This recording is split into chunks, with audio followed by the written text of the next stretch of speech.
Vamos lá. Boa tarde, gente. Tudo bem? Pessoal de segundo período. Como é que estão as coisas? Espero que esteja tudo bem. Saudade aí de vocês, saudade de estar encontrando vocês. A gente já teve um encontro semana passada, né, virtualmente. Podemos se conhecer um pouquinho. E hoje a gente vai começar efetivamente as nossas aulas, né, o nosso conteúdo. A matéria que a gente está encarregado é Teoria Geral Constitucional. Então vamos lá, né? Vamos desenvolver e começar aqui. Vamos começar aqui essa aula inaugural aqui de Direito Constitucional, né? Em termos de matéria.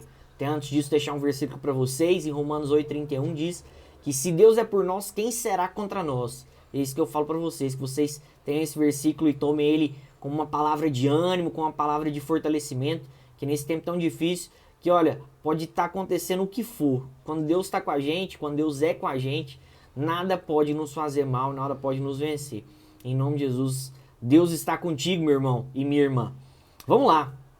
Gente, a nossa matéria de direito constitucional, quando a gente fala sobre teoria geral constitucional, é importante a gente fazer uma pequena contextualização aqui.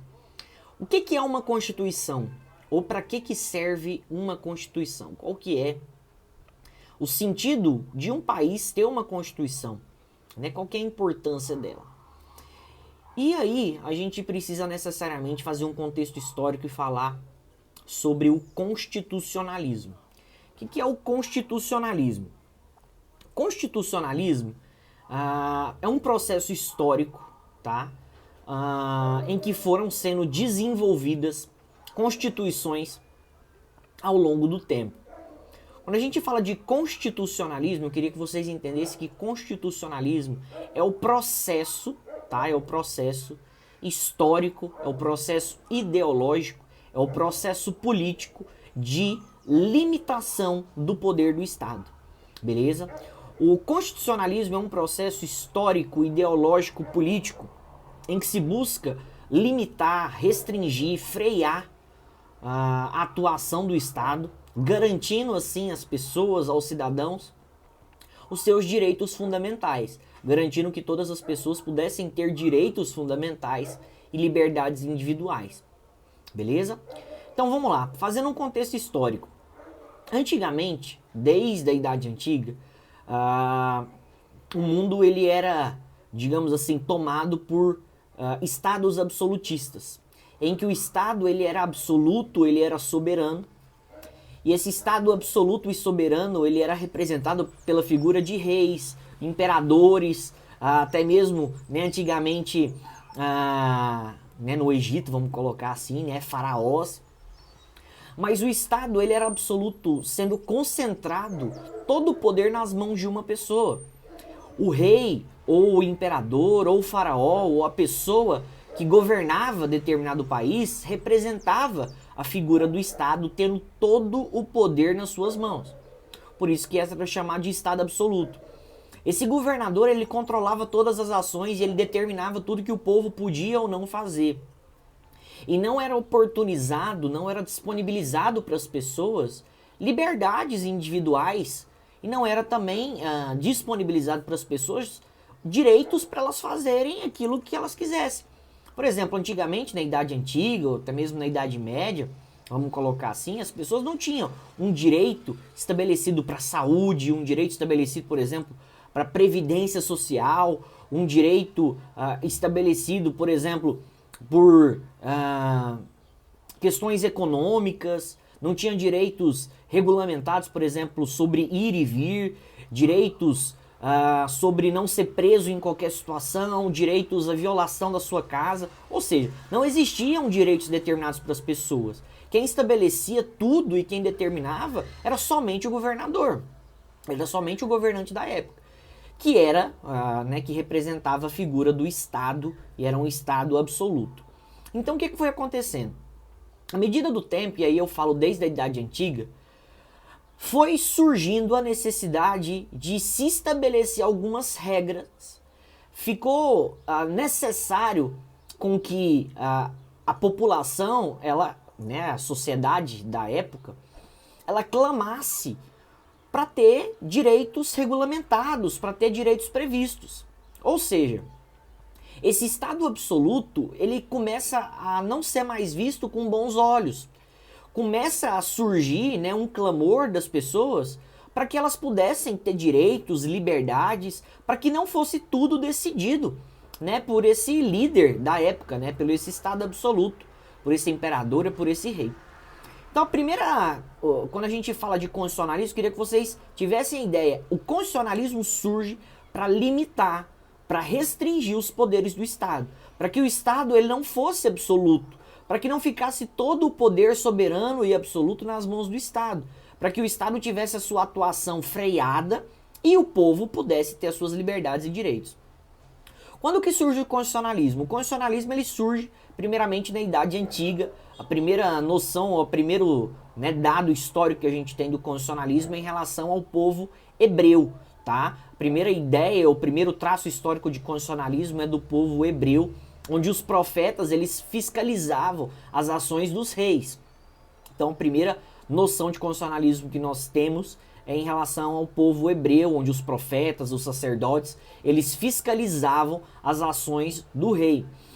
A segunda situação histórica que a gente tem ainda na Idade Antiga é em relação à Magna Carta de 1215, do rei João Sem Terra, lá na Inglaterra. Então, a segunda manifestação histórica de constitucionalismo foi na Inglaterra, com a Magna Carta de 1215, do rei João Sem Terra, onde foi estabelecido regras inerentes à propriedade da população inglesa, lá da Inglaterra. Beleza? Existia esse rei na época, rei João, e não havia uma distribuição equitativa de terra, tá? O rei não queria que ninguém tivesse terra nem propriedade. Então foi feita, né, uma Magna Carta, né, foi feita uma constituição à época, em 1215, para que houvesse uma distribuição de terra. Na Idade Média nós temos dois marcos históricos, nós temos a Revolução Americana e nós temos a Revolução Francesa, tá? Especificamente a Revolução Francesa em 1789, onde a burguesia ela começa a lutar pelos seus direitos e ela começa a agir em sentido contrário aos reis da época. Ou seja, através da Revolução Francesa e da Revolução Americana começaram a surgir as primeiras constituições do mundo. Então, Constituição Americana, começaram a surgir constituições europeias, começaram a surgir constituições em outras partes do mundo.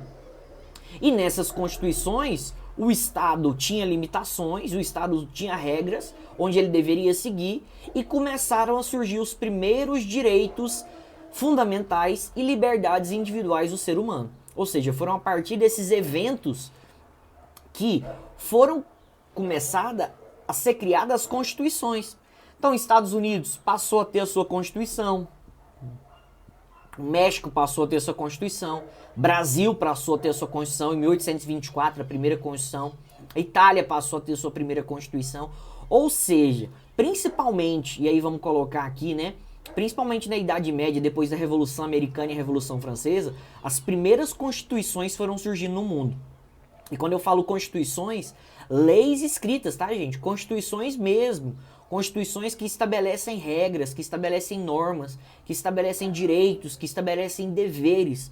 Constituições que determinam aquilo que pode ser feito e o que não pode ser feito. Ou seja, começaram a se legalizar, ou seja, colocar em lei, ou seja, colocar de forma escrita, de forma prevista, os direitos e liberdades individuais das pessoas. Isso foi um avanço grande e também limitando o poder do Estado, beleza? E aí, só para falar do constitucionalismo moderno, que é a noção que a gente tem hoje, hoje a gente vive num tempo do constitucionalismo contemporâneo, do constitucionalismo moderno.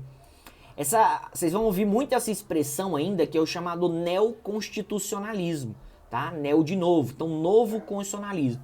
O que seria o neoconstitucionalismo?